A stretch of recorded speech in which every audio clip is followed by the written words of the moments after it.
I'm Kabir Kaul. I'm a young conservationist and a wildlife writer. I'm 16 years old and I love to raise awareness about London's wildlife.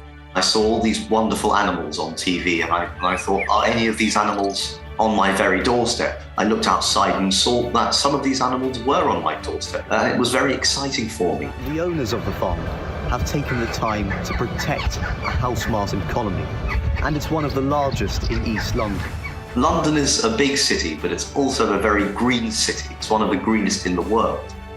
I want to inform people about wildlife here in London and in cities around the world. And in the end, they're all connected.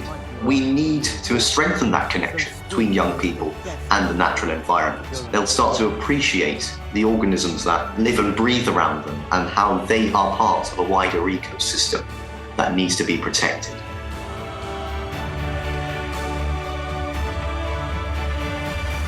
My name is Ali Hood and I'm Director of Conservation for the Shark Trust. The Shark Trust work strives to put science at the heart of shark conservation, to protect species, to manage fisheries and to influence responsible trade. I've been with the Trust for almost 20 years and the shark conservation landscape has shifted dramatically in that time. When we started, most sharks were completely unmanaged and shark finning was unregulated through most, if not all, of the global ocean. One of the best things is when you start to see the impact of your work. Seeing a shift in attitudes in government and in some sectors of industry, seeing a growth in public support for shark conservation concerns. We might see these sort of tentative starts of recovery with some species, and that's really exciting. Sharks are key to a healthy, balanced marine environment. And they represent a vital as well as some of the most threatened elements of marine global biodiversity. From a small child, I was obsessed with being under the water and watching marine life.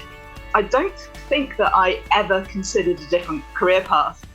It's Lynn and Graham Cornick. We actually started off looking after wildlife in 1978. With the biggest thing you could do in this country, which was a full-grown deer with antlers. We phoned around all over the country to see if there was anybody who could take in an injured wild animal like that. There wasn't anywhere. Well, Lynn was a veterinary nurse, so we actually did its care. And suddenly other creatures start to come to our door. And we created Hyde-style Wildlife Hospital.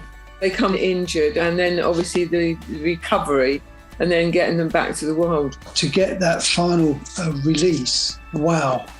In 2008, we then changed the name to Hyde-style Resident Animals because we had quite a lot of resident animals here. We thought we'd semi-retire. The animals didn't realise that, and still we have loads of creatures coming in. Things that worry Lynn and I is the abuse on wildlife. That's why I did for 30 odd years a talk on the wild side.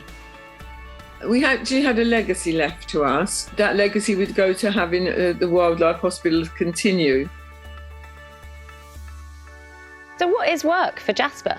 This is the most popular member of staff in our hospital, which is Jasper, therapy dog.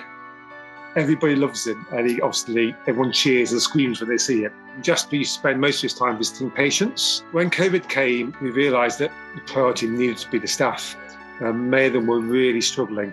We run group counselling sessions together and one-to-one sessions for staff. One of the special things about Jasper, like most dogs, is they don't judge and they accept. And what we found with COVID is a lot of our staff actually just need to come and have a cry and then go back on the wards. And they feel safe to do that with Jasper. You don't realise how stressed you are until you do something to stop you being stressed. And I got home and my husband didn't recognise how different I am, because I was totally relaxed. Some love can really help.